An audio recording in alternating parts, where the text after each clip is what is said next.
Slick back. No, slick back. That's what I said. Slick back. No, nigga, I'm a pimp named Slick Back. Pimp named Slick Back. Pimp named Slick back. Nigga, are you deaf? I'm a pimp named Slick. Assalamualaikum warahmatullahi wabarakatuh. Hai semuanya. Perkenalkan, nama saya Miftahul Jana dari Fakultas Ekonomi dan Bisnis Islam, Program Studi Ekonomi Syariah.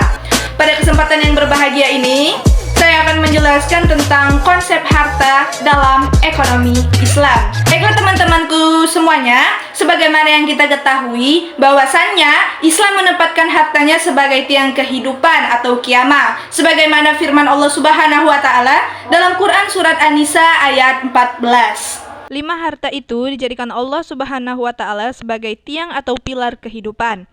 Harta merupakan kebutuhan inti dalam kehidupan manusia dan tidak bisa berpisah dengannya. Islam memandang keinginan manusia untuk memperoleh, memiliki, dan memanfaatkan harta sebagai sesuatu yang lazim. Harta diperoleh, dimiliki, dan dimanfaatkan untuk memenuhi hajat hidupnya, baik bersifat materi maupun non-materi. Harta dalam perspektif ekonomi Islam secara etimologis dalam bahasa Arab diartikan dengan al-mal yang merupakan akar kata masdar, berarti condong, cenderung, miring, atau berpaling dari tengah kesalahan satu sisi, dan al-mal diartikan sebagai segala sesuatu yang menyenangkan manusia. Harta adalah setiap yang dipunyai dan digenggam dan dikuasai manusia secara nyata, baik berupa benda maupun manfaat seperti emas, perak, hewan, tumbuhan, atau manfaat barang seperti manfaat berkendara, memakai, dan ditempati. Adapun bentuk dan jenis harta dalam Islam. Yang pertama, barang bebas.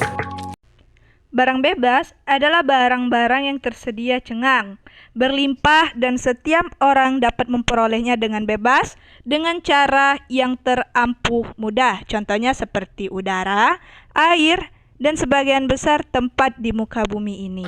Yang kedua ada barang ekonomi. Barang ekonomi adalah barang-barang yang relatif langka atau jarang ditemui. Dan untuk memperoleh barang-barang tersebut, orang terlebih dahulu berkorban dan atau berjuang, sedangkan yang dikorbankan itu pada umumnya harga barang ekonomi pula. Untuk selanjutnya, kedudukan dan fungsi harta dalam Islam.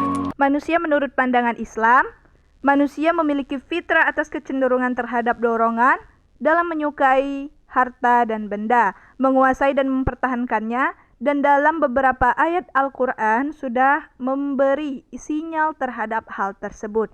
Dalam usaha memenuhi keinginan tersebut, seseorang berusaha dengan berbagai aktivitas ekonomi karena sifat cenderung ingin memiliki harta sehingga manusia mau untuk bekerja keras. Ketika kita semua sudah mempelajari tentang kedudukan harta dan lain sebagainya, kita juga harus tahu dampak dari harta halal dan juga harta yang haram.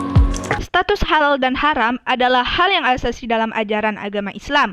Mengenai hal haram, hal ini minim diketahui secara jelas. Sumber harta haram meliputi pekerjaan yang mengandung unsur kezaliman, merampas hak seseorang tanpa jalan yang dapat diterima syariat, memperoleh sesuatu yang tidak diimbangi dengan pekerjaan atau pengorbanan yang setimpal, harta yang dihasilkan melalui penjual belian barang haram, dan atau harta yang diperoleh melalui cara kerja yang tidak diperbolehkan oleh syariat. Selanjutnya, ada 10 pembagian harta menurut para fuqaha.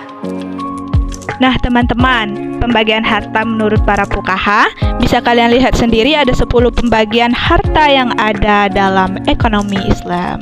Setelah mempelajari tentang konsep pembagian harta, selanjutnya ada konsep kepemilikan dalam ekonomi Islam. Kepemilikan dapat juga diartikan dengan hak milik, dalam bahasa Arab disebut dengan hak mal, yaitu hak-hak yang terkait dengan kehartaan dan manfaat atau penguasa terhadap sesuatu yang menjadikannya mempunyai kekuasaan khusus terhadap harta tersebut. sehingga ia dapat melakukan tindakan hukum terhadap harta tersebut, kecuali ada halangan yang berlebihan memberikan hak pada individu dalam kepemilikan dan antara penganut paham komunis yang justru tidak mengakui kepemilikan individu. Nah teman-teman, itulah penjelasan mengenai konsep harta dalam ekonomi Islam. Dan dapat saya tarik kesimpulannya bahwasannya Islam adalah agama yang sangat sempurna. Semua aspek kehidupan manusia dijelaskan secara komprehensif, salah satunya mengenai harta tersebut.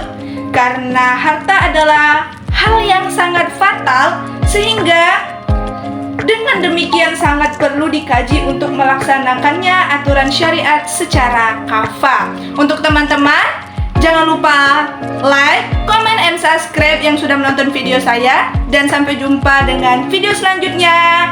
Bye. Wassalamualaikum warahmatullahi wabarakatuh.